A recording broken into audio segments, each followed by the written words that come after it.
Do you know that even country legends sometimes drop albums so questionable you wonder if they recorded them in the middle of a bad dream? From Garth Brooks, In the Life of Chris Gaines, which sounds like a moody detour that confused just about everyone, to Kenny Rogers' Eyes That See in the Dark, which felt like a soap opera soundtrack. Here are 15 worst country albums of all time. Elvis Presley. Having Fun with Elvis on Stage. You know what I can't do? Sing and drink water at the same time. Picture this with me for a moment. It is 1974, and the king of rock and roll has already conquered hearts, radio waves, and record charts across the globe. But then comes Having Fun with Elvis on Stage, and surprise, it is not an album of songs at all. Instead, listeners get 43 minutes of Elvis talking straight into the microphone. There are no full songs, only stories, banter, jokes, and humming moments of well, well, well that stretch out longer than an infomercial on a slow Sunday afternoon. It is as if the king himself decided to host a conversational marathon and expect everyone to enjoy the ride. The album was conceived as a clever workaround by Colonel Tom Parker, Elvis's manager, who figured fans would buy anything with Elvis's face on the cover. And indeed, they did. The album managed to land at number 9 on the country LP charts and number 130 on the Billboard 200, proving that even a spoken-word Elvis record could attract attention. Yet what made it infamous was not just its unusual format, but the awkwardness and uneven pacing that left many listeners scratching their heads. Critics were merciless. Some called it the worst rock record ever released, while others described listening to it as being trapped in a slow-motion car crash that you cannot escape. Every chuckle, rambling story, and improvisation felt stretched to the extreme, making fans both laugh and groan simultaneously. Elvis himself reportedly found the experience embarrassing, and shortly after the initial pressing, he pressured RCA to pull the album from circulation. That rare single pressing turned it into a collector's oddity almost overnight. What makes Having Fun with Elvis on Stage so fascinating is the glimpse it provides into the man behind the legend. Here, Elvis is in casual conversational mode, speaking directly to his audience with humor, warmth, and occasional charm. You hear him joke about his own life, interact with band members, and hum snippets of songs as he meanders through the set. It is like peeking into a private backstage moment, a window into his personality that no studio album ever fully captured. Despite the criticism and unusual format, the album remains, in a way, a strange time capsule that reflects the complicated pressures of Elvis's career at the time, including contractual obligations, creative limitations, and a desire to connect with fans in a different way. For collectors, the album is a rare unicorn, a unique piece of music history that stands apart from everything else in his catalog. More than 45 years later, Having Fun with Elvis on Stage remains a curious oddity. It is proof that even legends can miscalculate, and that sometimes even the king of rock and roll can stumble in ways that are oddly entertaining. It is an album that invites disbelief, amusement, and admiration all at once, a reminder that no career, no matter how iconic, is immune to unexpected detours. Kenny Rogers, Eyes That See in the Dark.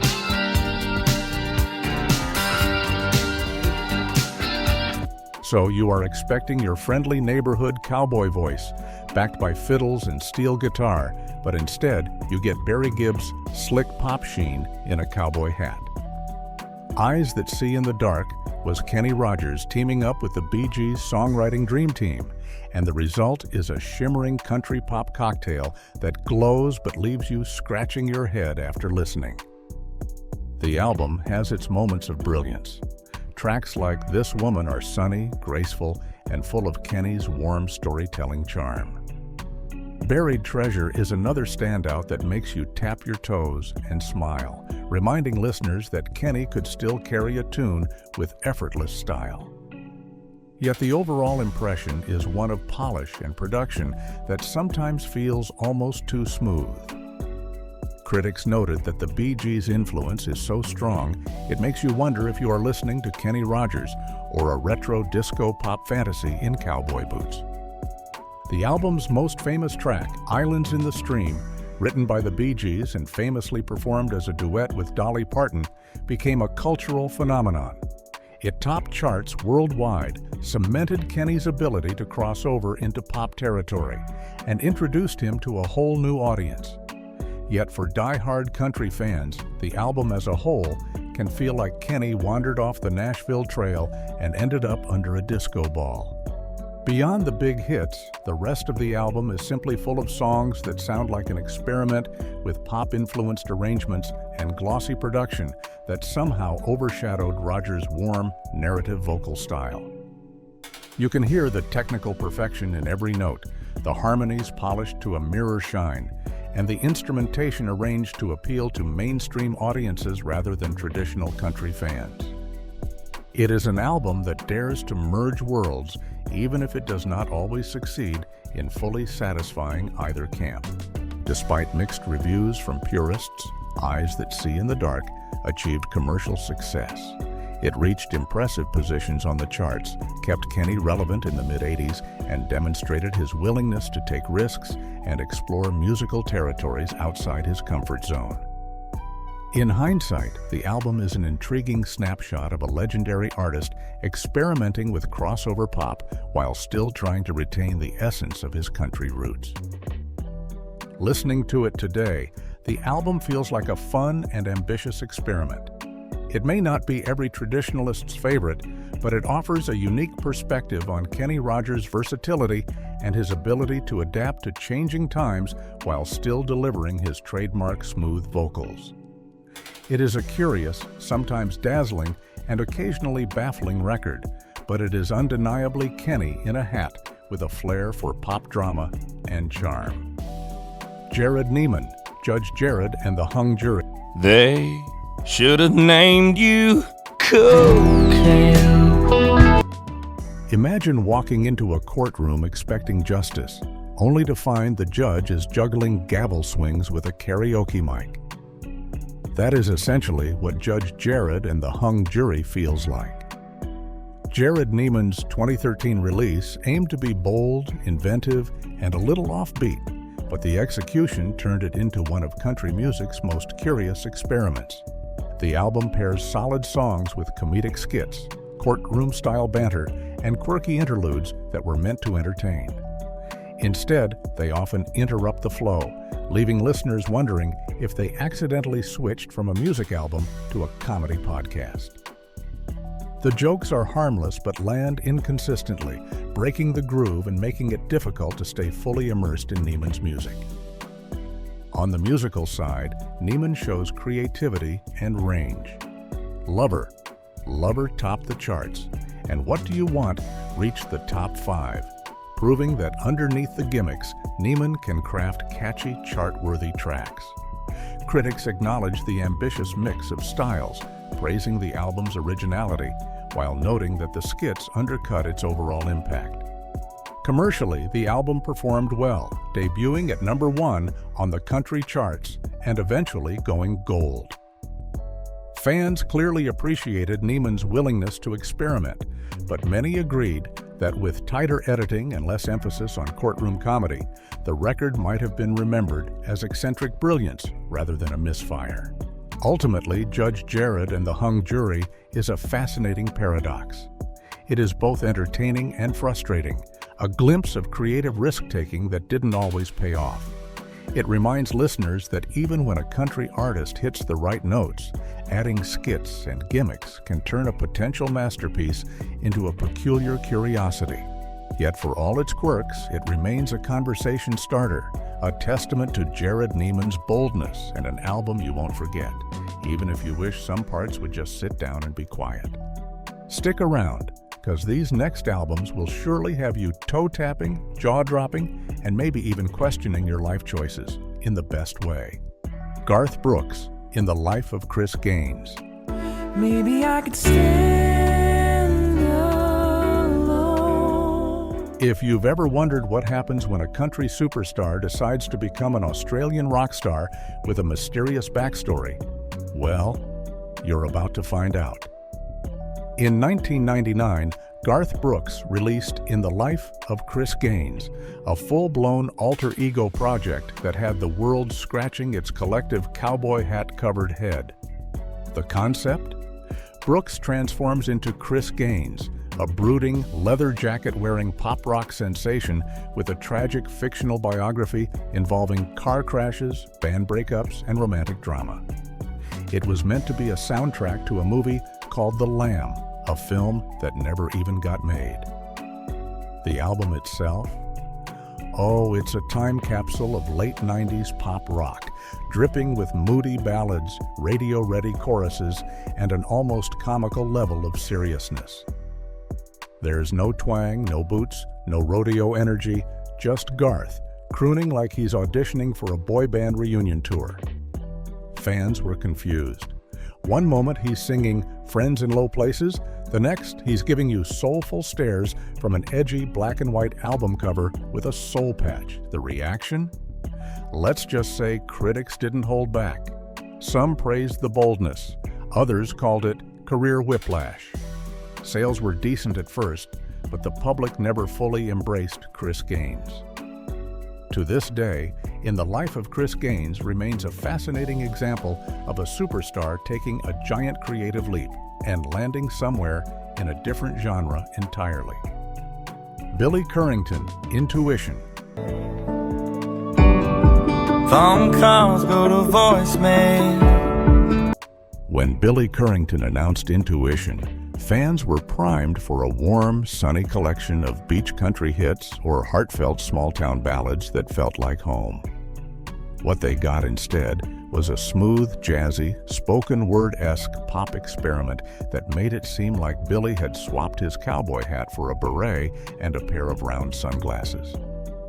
The album moves far from the familiar country formulas, exploring mellow synth beats, experimental rhythms, and lyrics that lean toward introspection and spiritual awakening rather than twangy storytelling or pickup trucks. Some tracks float dreamily, offering a relaxing listening experience, while others make you pause and ask, is this still country music? It is not that the experimentation itself is a problem, because artists reinvent themselves all the time, but the stark contrast to Currington's previous work made it jarring for longtime fans. The album opens with tracks that are smooth and polished, with production so clean it almost shines under a spotlight. The songs are layered with instrumentation that feels carefully curated, but the overall effect is so far removed from Currington's previous hits that some listeners felt as if they had wandered into an entirely different concert altogether. The lyrics attempt to explore deeper themes, offering moments of reflection that differ from the carefree, lighthearted energy fans had come to expect. Intuition is an album that divides opinion. It shows Billy Currington in a different light, experimenting with textures, moods, and approaches that challenge expectations. For those seeking the easy listening, sing-along charm that made him a household name, it may feel like a detour into a genre unknown. Yet for listeners willing to embrace the unusual, it offers a unique glimpse into an artist willing to explore his own intuition and creative instincts. It is a bold, if sometimes perplexing, chapter in Currington's career that proves he is not afraid to take risks, even if it means leaving some fans scratching their heads and adjusting their mental playlists. David Allan Coe, Nothing Sacred, 2. Jesus Christ, ain't there nothing sacred no more. If country music has ever had a true outlaw, it was David Allan Coe, but Nothing Sacred took outlaw to an entirely different level. This album is infamous not because it missed the mark musically, but because it dove headfirst into shock value territory. Filled with explicit, vulgar, and downright offensive lyrics, it quickly earned a reputation as one of the most controversial releases in the genre's history. Coe himself never shied away from pushing boundaries, but here he blew past them like a truck, with no breaks. The music itself had some of his signature gritty outlaw sound, but it was overshadowed by content so extreme that mainstream radio wouldn't touch it with a 10-foot pole. The album was sold mostly through biker magazines and word of mouth, almost like a secret dare among collectors. Some fans defended it as just humor or satire, but most agreed it went way too far to be taken lightly. Today, Nothing Sacred stands as a proof that sometimes in trying to be the most rebellious guy in the room, you can end up exiling yourself from the party entirely. It is country music's equivalent of an unfiltered, late-night rant caught on tape. Raw, unapologetic, but impossible to recommend in polite company. From bizarre reinventions to eyebrow-raising risks, we've only scratched the surface. Wait till you hear the rest. Garth Brooks. Garth Brooks and the Magic of Christmas. http j/1v0fjg. In 1999, Garth Brooks, already a superstar of country music, decided to give the holiday season his own twist with Garth Brooks and the Magic of Christmas. You would expect a festive album from a singer of his caliber to feel magical, warm, and cozy. Instead, many listeners found it, well, a bit jarring. This was supposed to be the soundtrack to twinkling lights and family gatherings, but for some, it felt like a country star trying a little too hard to capture the Christmas spirit. The album is packed with both original songs and covers of classics. Unfortunately, some critics and fans felt Brooks's vocal power, usually a strength, overwhelmed the simplicity that makes holiday music so comforting. The arrangements sometimes leaned toward bombastic rather than heartfelt, making the familiar carols feel unfamiliar in ways that didn't always work. While Garth's intention was clearly to spread cheer with his signature voice, the result left some scratching their heads. There were moments that hit, yes, but many others fell flat, turning what should have been cozy listening into a curious experiment. For a man who had sold millions of records, this was proof that even legends can misstep. Despite its flaws, the album remains an interesting part of Brooks' discography, showing that even country royalty can conceive the desire to venture into territories that doesn't resonate with everyone. And it's worth listening to if you want to experience for yourself what balancing ambition with expectation should look like. Fans who enjoy quirky takes on holiday classics might still find a few gems here, and there is no denying Brooks' commitment and enthusiasm throughout. Garth Brooks and the Magic of Christmas is not just a festive misfire. It's a fascinating glimpse into the risks that come with experimenting outside of an artist's usual wheelhouse. David Allan Coe. In 1982, David Allan Coe released the Underground album, a work that was never intended for mainstream radio play, and for good reason. This wasn't just another country album. It was a rebellious, unfiltered statement, built for those who preferred their music raw, irreverent, and unapologetically adult. The album emerged during a period when Coe had already carved out a reputation as one of the outlaw country movement's most notorious figures, standing shoulder to shoulder with legends like Willie Nelson and Waylon Jennings, but going even further into controversial territory.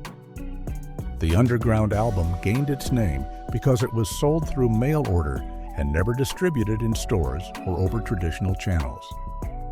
Coe knew that what he was offering here wasn't for everyone. The language, themes, and stories he told would have been censored or watered down anywhere else. This was country music stripped of all polish, told with a barroom swagger and the confidence of a man who didn't care about commercial approval. Musically, the album blends Coe's honky-tonk roots with a biting lyrical edge. While some tracks are comedic and exaggerated, others cut deep with sharp commentary on society, relationships, and the human experience.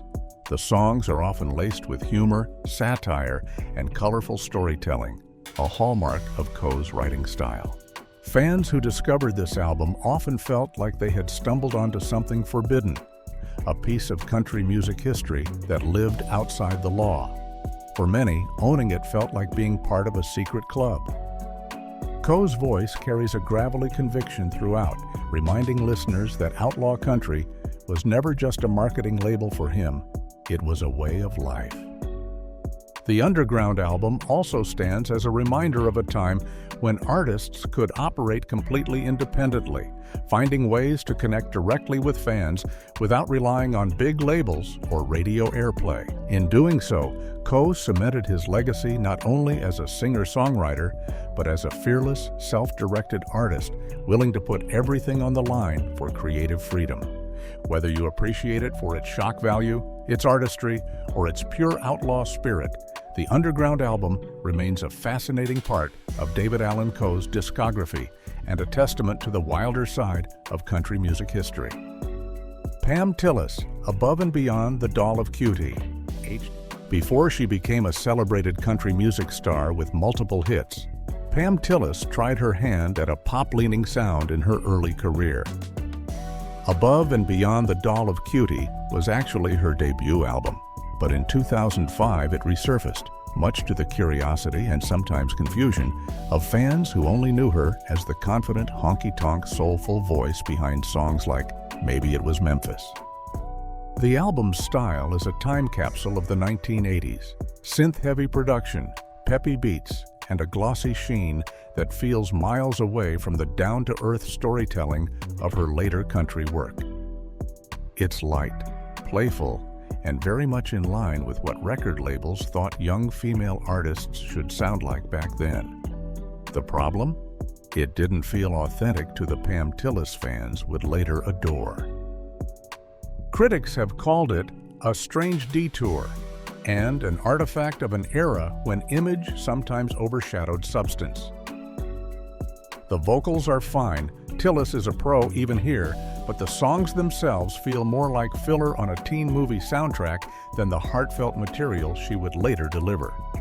That said, Above and Beyond the Doll of Cutie has its own charm if you approach it without expecting classic Pam Tillis. For lovers of retro pop or those fascinated by the evolution of artists, it's a quirky listen that shows you just how far she came as a performer and songwriter. It's not her strongest work, but it's a reminder that even the most polished stars have had their own fair share of experimenting and stumbling on their way to finding their true sound. Get ready for more country chaos as we dive into albums so questionable, so baffling, they make you laugh, cry, and wonder how these did ever make their way to the shelves. George Jones, I Want to Sing, https://u2.be/a8bhkxk0 SI SCFF6OQXY2PJ65. By 1977, George Jones was already a legend, known for his heart-wrenching ballads and a voice that could make grown men cry into their beers. With I Want to Sing, however, fans were in for a slightly different experience and not entirely in a good way. The album promised a showcase of George's iconic vocals, but what listeners got was a mixed bag that left some scratching their heads. The album title itself is a bold declaration. He wants to sing. And yes, George does sing, but the production choices and song selection made it feel like an uneven ride through country music's landscape. Some tracks are classic Jones heartbreakers, full of his signature emotional gravitas. Others, though, lean toward generic pop country tendencies of the late 70s, which contrasted sharply with the raw power his fans had come to expect. Critics pointed out that while George's voice remained impeccable, the arrangements were inconsistent. Songs that should have tugged at the heartstrings sometimes got lost in dated instrumentation or awkward backing vocals.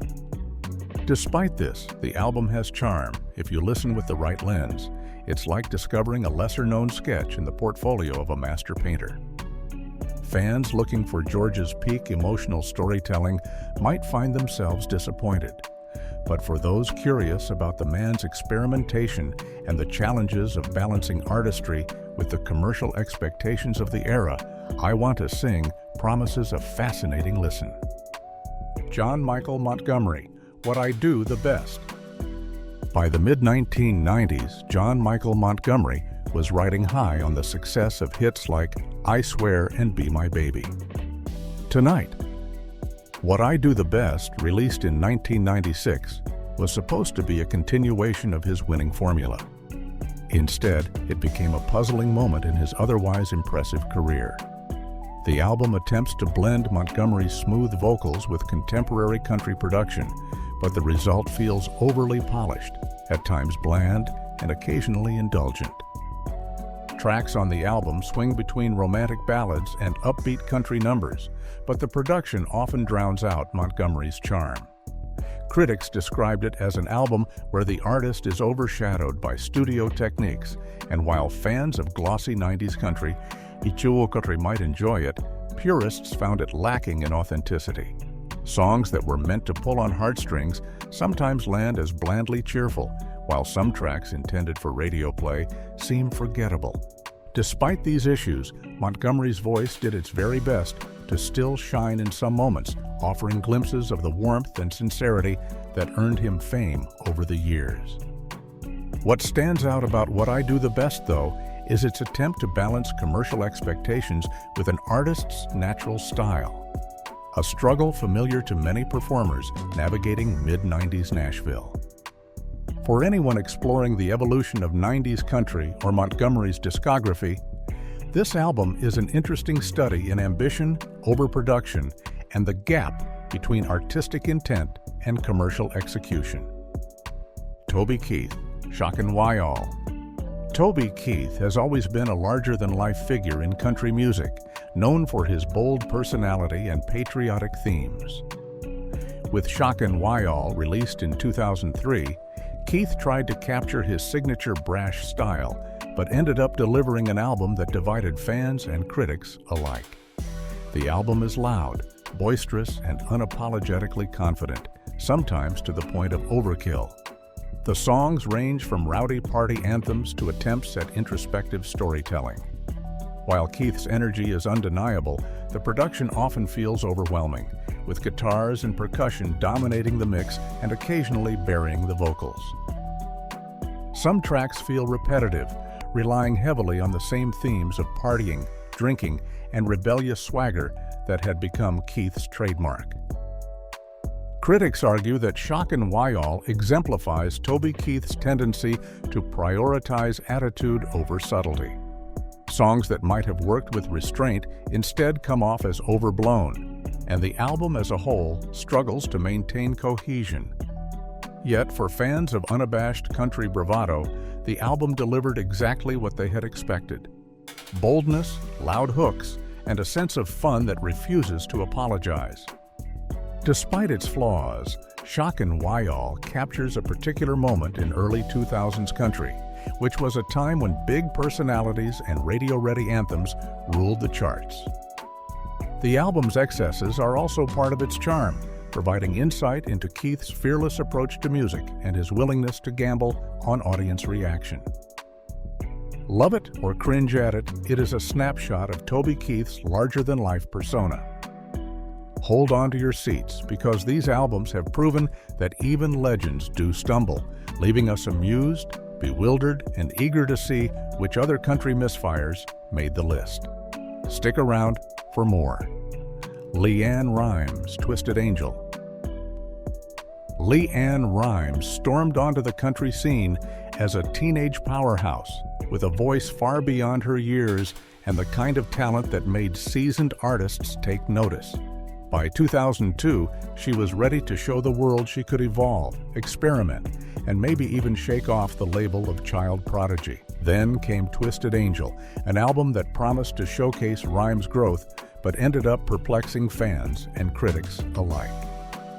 The album mixes pop and country in a way that some listeners found exciting, while others felt it diluted the country roots that made Rimes famous. Songs jump from overproduced ballads to dance-pop-flavored tracks, leaving the album feeling less like a cohesive statement and more like a grab bag of styles. For an artist known for raw vocal power, this polished, radio-friendly sheen sometimes overshadowed the real star, Leanne's voice. Critics were quick to point out that while her talent remained undeniable, the album's production choices felt dated almost immediately. Songs that aimed to be edgy or modern occasionally fell flat, and the lyrical content leaned toward generic pop themes rather than the heartfelt storytelling country fans loved. Despite the missteps, Twisted Angel offered glimpses of Rhymes' versatility and willingness to take risks, even if the execution was uneven. Ultimately, this album showed that experimentation can be a double-edged sword, and with one wrong move, you can G-yart yourself a big, painful cut. For listeners who enjoy a mix of pop polish and country flair, it's a curious artifact of early 2000s crossover trends. Mindy McCready, 10,000 Angels. Mindy McCready arrived in the mid-90s with a voice that carried both sweetness and emotional depth. 10,000 Angels was her debut, and while it had its moments, it also raised eyebrows for uneven production choices and material that did not always match her talent. Critics recognized McCready's potential, yet the album sometimes felt like it was trying too hard to capture the mainstream country audience. The title track, 10,000 Angels, is a catchy mid-tempo number, but other songs on the album occasionally relied on predictable formulas and polished arrangements that masked McCready's vocal strengths. There is undeniable charm and raw emotion in her performance, but the inconsistency in song quality prevents the album from standing as a cohesive statement. Some tracks lean heavily on pop country crossover trends that were popular in the mid-90s, giving the album a shiny veneer that feels more commercial than authentic. Yet McCready's talent was undeniable at certain points where her voice carried the story gracefully, reminding listeners why she earned her recording deal in the first place. Listening to 10,000 Angels today is like peeking into the early stages of a promising career that struggled to find the right direction. It shows how commercial pressures can shape an album, sometimes to its detriment, while also highlighting the undeniable gift McCready brought to country music in her prime. It is both frustrating and fascinating, a glimpse of what could have been if artistry had fully aligned with opportunity. Martina McBride, Emotion, 1999. By 1999, Martina McBride had already cemented her reputation as one of country music's most powerful voices, able to deliver both heartbreaking ballads and anthems of empowerment with equal force. Emotion arrived with the promise of extending that streak, but while it showcases her talent, it also reveals the challenges of balancing artistry with mainstream appeal. From the opening notes, the album is polished to perfection, with layered instrumentation, soaring choruses, and McBride's signature vocal acrobatics.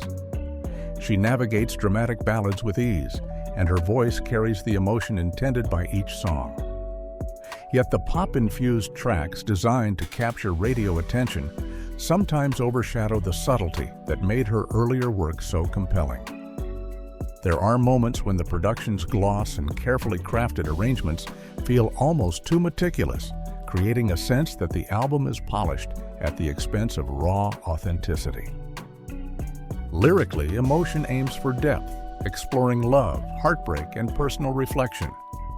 At times, the messages resonate powerfully, but occasionally the writing leans toward melodrama, especially when paired with the bombastic production. It's a delicate tightrope between emotional storytelling and overblown sentiment, and the album wavers between the two. Despite these criticisms, Emotion contains standout tracks that highlight why Martina McBride remains one of country music's most respected voices. Her vocal range, emotional delivery, and ability to inhabit a song fully shine through when the songwriting and production align. While the album as a whole struggles with consistency, it still delivers moments of undeniable brilliance, and provides insight into an artist navigating the pressures of commercial success without losing her signature power. Emotion may not be her most celebrated release, but it captures a pivotal moment in McBride's career, reflecting both her extraordinary talent and the sometimes tricky path of trying to please. To uncover more intriguing stories among Hollywood celebrities, don't forget to subscribe, and I'll catch you in the next one. Catch you in the next one. Catch you in the next one. Catch you in the